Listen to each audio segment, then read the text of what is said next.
Lalu saya mencoba untuk menjelaskan kepada publik Indonesia mengenai pentingnya kita melakukan pelacakan sejarah. Bahkan sampai hari ini pun, anehnya, keberatan mengenai kata Allah itu, keberatan pemakaian kata Allah itu hanya dilakukan atau dijumpai di Indonesia, di Malaysia, dan di negara-negara berpenduduk Islam yang tidak berbahasa Arab.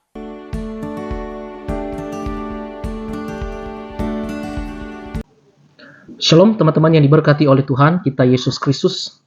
Berjumpa kembali bersama saya di channel My God is Great. Di video kali ini adalah video yang dimana membahas tentang nama Allah yang sering diperdebatkan baik di kalangan Islam maupun di kalangan Kristen.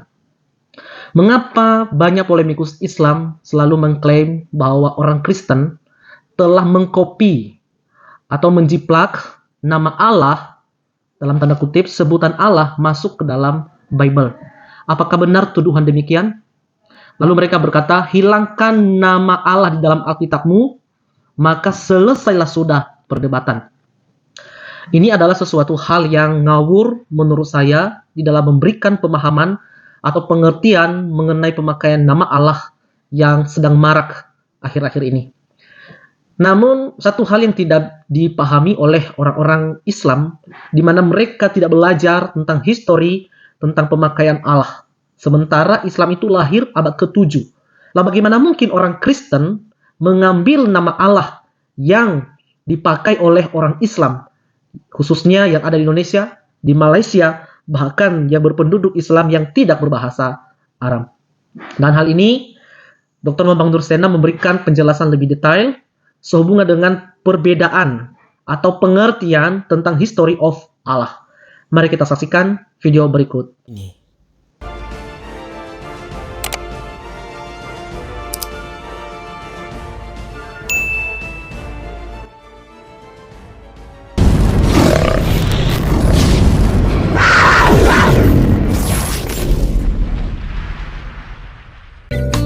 Shalom Alaikum Bismillah Masya.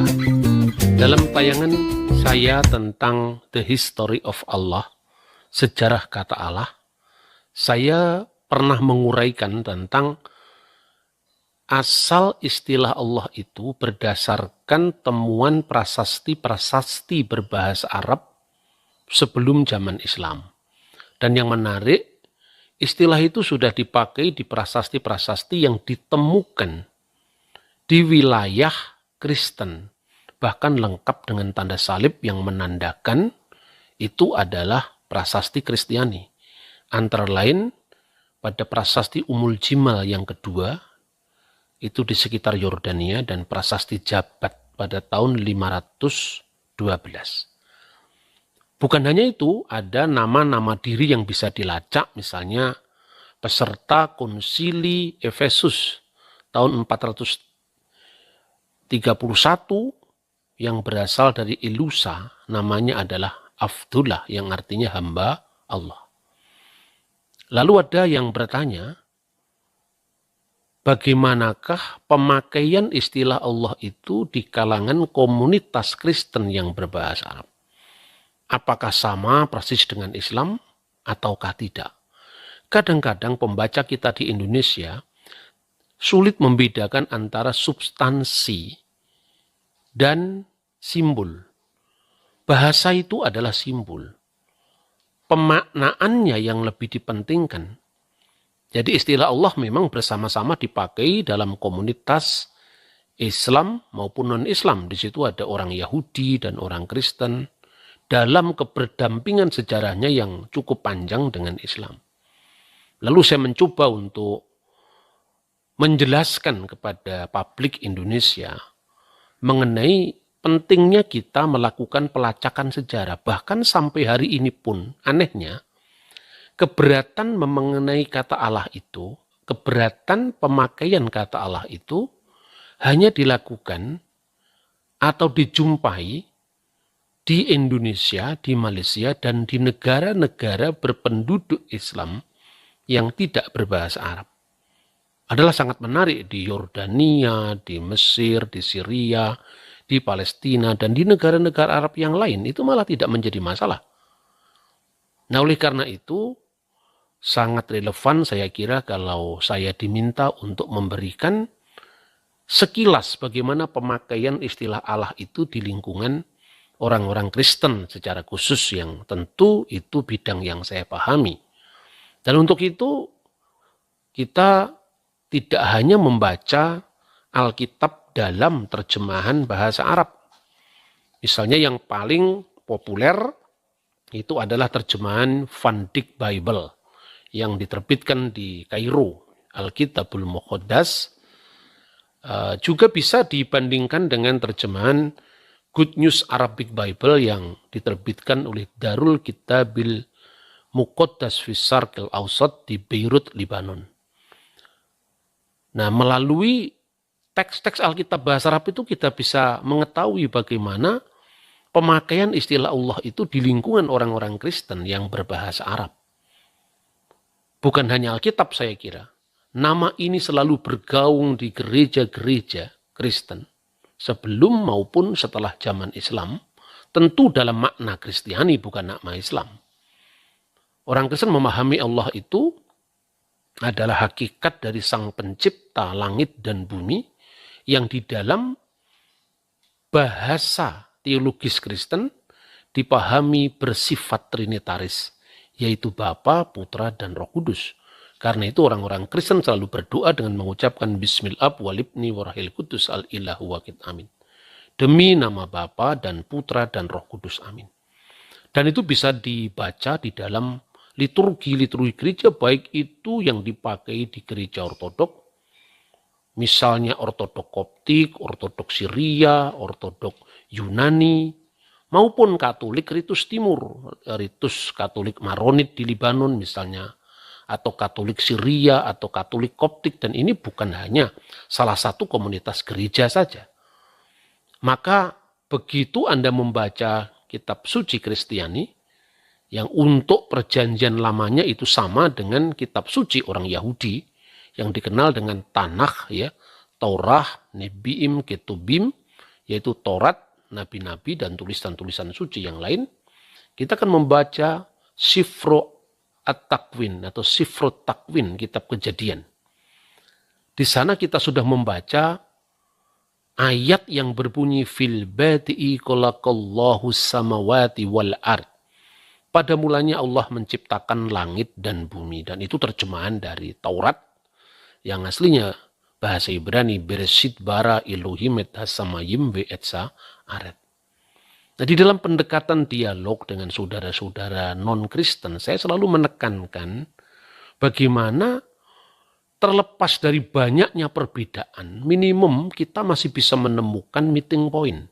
Nah, kemudian dalam banyak liturgi-liturgi suci, baik itu terjemahan dari gereja Yunani Ortodok, ya, misalnya ini liturgi ibadah harian yang dikenal dengan sholat 7 waktu. Dan ini jangan heran kalau mendengar kata sholat, ya, karena kata sholat itu sesungguhnya juga sudah dikenal jauh sebelum munculnya agama Islam. Kadang-kadang karena orang Kristen itu tidak terlalu akrab dengan bahasa asli kitab suci, maka ketika mendengar kata sholat gitu, ini hanya khusus Islam atau ini khas Islam, tidak seperti itu. Kadang-kadang kalau kita mendengarkan lagu-lagu bahasa Ibrani, misalnya lagu itu dikutip dari kitab Tehilim atau kitab Mazmur. Misalnya, Shalom Shalom Yerusalem, Shalom Shalom Yerusalem, Shalom Shalom Yerusalem, Shalom Shalom Yerusalem. Shalom itu artinya berdoalah. Shalom artinya salam.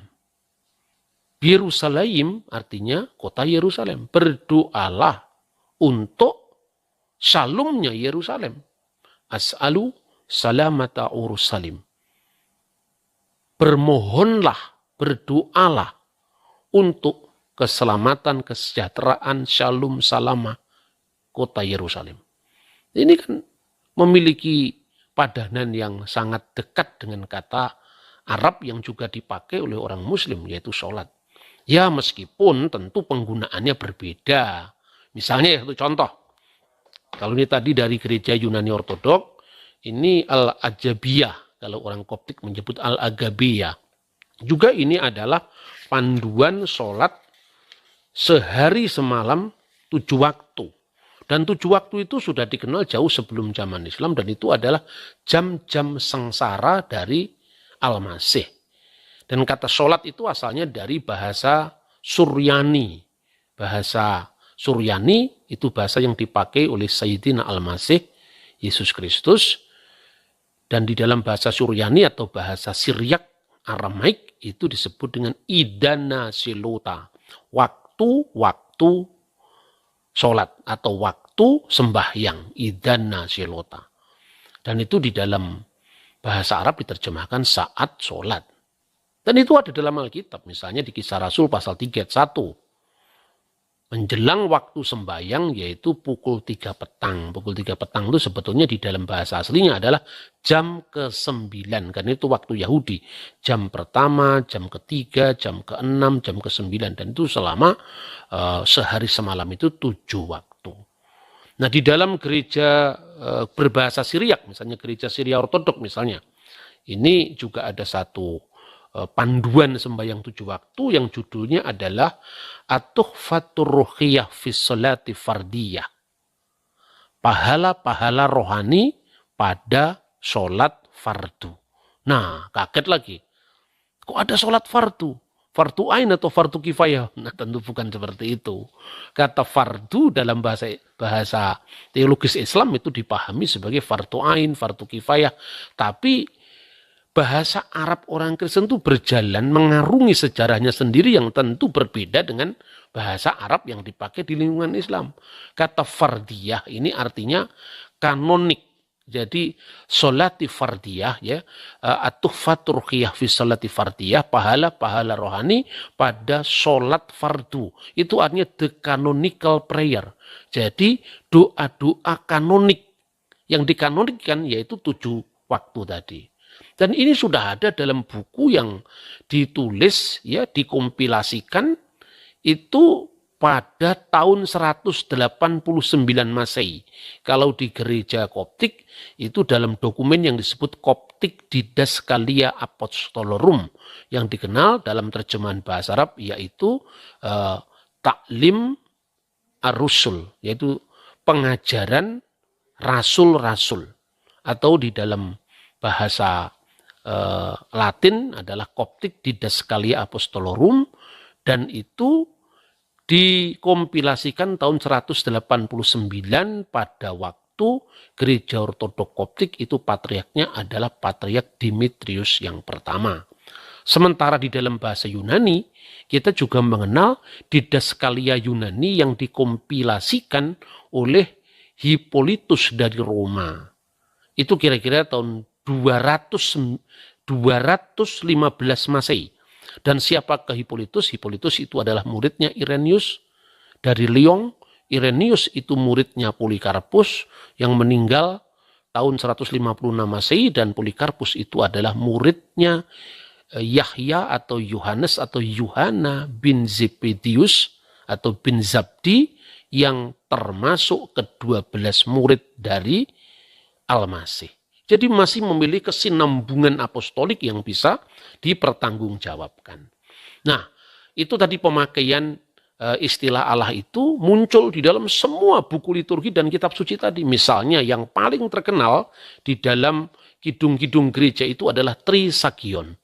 Nah, di dalam tayangan sebelumnya saya sudah mengatakan memang ada beberapa perbedaan yang bisa dipahami antara Islam dan Kristen, di mana dalam bahasa umat Islam itu, khususnya dalam Al-Quran, itu kata al-ilah tidak muncul sebagai bentuk asli dari kata Allah, itu tidak muncul. Tetapi dalam Injil bahasa Arab muncul beriringan atau berdampingan dengan istilah Allah tadi. Nah, itu kata al-ilah, kata Allah itu juga dipakai dalam bentuk vokatif, misalnya ya Allah. Dalam bentuk vokatif ayyuhal ilah. Dalam bentuk vokatif juga Allahumma sebagai arabisasi dari kata seruan dalam bahasa Ibrani Elohim yang banyak tercatat dalam Mazmur-Mazmur. Misalnya dalam doa Trisagion. Kadang-kadang Agios oteos, agios oteos, agios iskiros, agios satanatos, eleisonimas. Itu kalau rumusan dari Kalsedonia. Kalau non Kalsedonia itu sebagai rumusan kristologis. Agios oteos itu diartikan dengan kudusu anta ya Allah. Di sini kata ya Allah muncul. Kadang-kadang diterjemahkan kudusullah. Kadang-kadang diterjemahkan kudusulillah. Kudusulillah, kudusulil qawi, kudus, kudusun, kudusulillahi la yamut, irhamna, kudusun, kudusun, ya man sulibta anirhamna. Itu misalnya. Trisagion, kuduslah engkau ya Allah, kuduslah engkau yang maha kuasa, kuduslah engkau yang tak berkematian, yang dalam kemanusiaannya disalibkan bagi kami, kasihanilah kami. Itu doa-doa Trisagion. Nah, ada lagi doa yang sangat terkenal, itu disebut sebagai sholawat al-adra. Dan ini kidung yang sangat terkenal di ritus Bizantium. Itu biasanya kalau Anda pergi pada saat tertentu ya, di mal-mal itu di Beirut itu dinyanyikan itu. Kidung itu disebut sebagai sholawat al-adra. Jadi penghormatan salam kepada al-adra, yaitu Bunda Perawan Maryam. Misalnya ya, kita kenal di situ ada kata kalimatullah, yaitu firman Allah yang merujuk kepada Kristus, dan itu secara manusia dilahirkan oleh Bunda Maryam yang dikenal dengan Al-Adra, sang perawan. Ya man hiya minas sarubim warfa'a mazdan bi ghairi qiyas minas serafim. Ya man hiya bi ghairi fasadi walladat kalimatullah akonanaki walidatu lillahi yaki nu'adim akonanaki walidatu lillahi yaki nu'adim. Yang artinya kira-kira gini, lebih mulia dari para kerubim dan tak terbanding lebih mulianya dari para serafim. Wahai engkau yang tanpa cacat celah melahirkan firman Allah. Nah, disitu kan kata kalimatullah terkait dengan Al-Masih yang praeksisten sebelum dia nuzul menjadi manusia. Ya.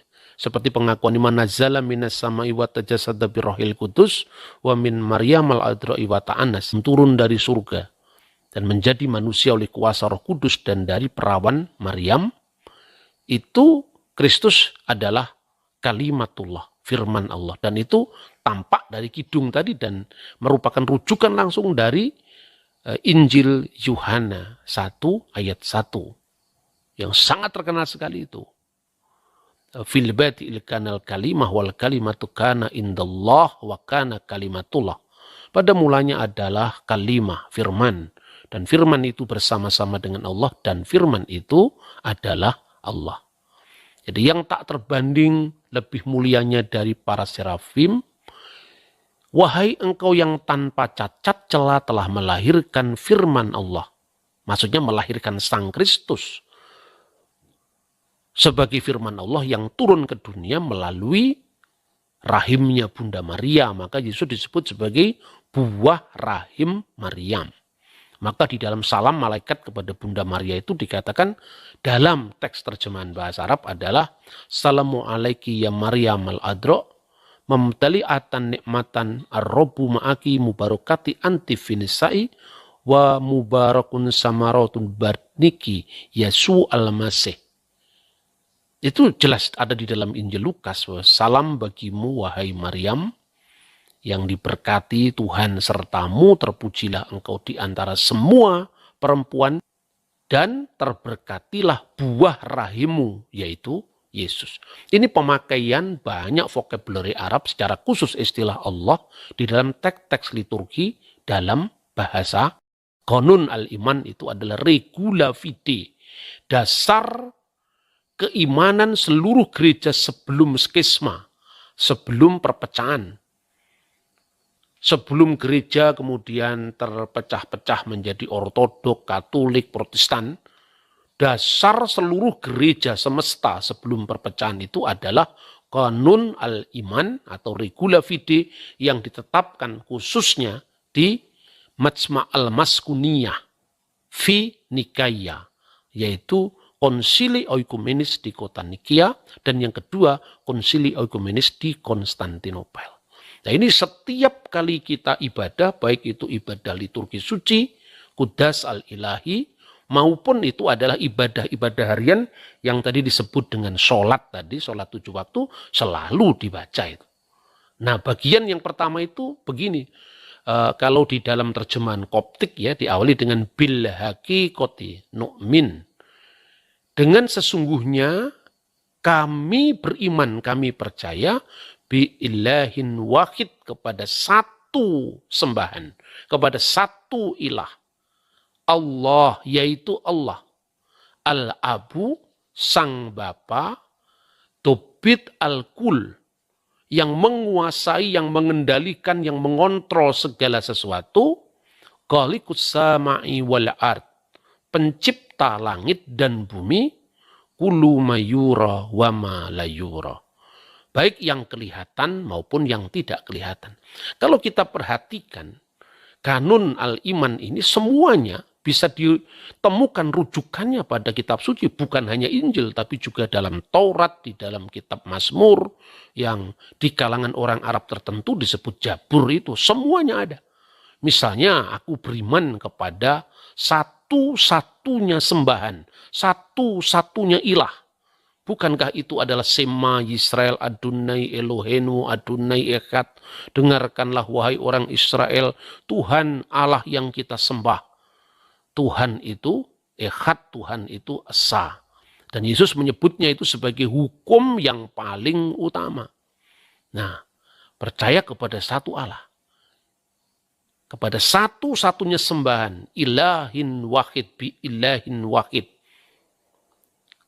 Allah, yaitu Allah.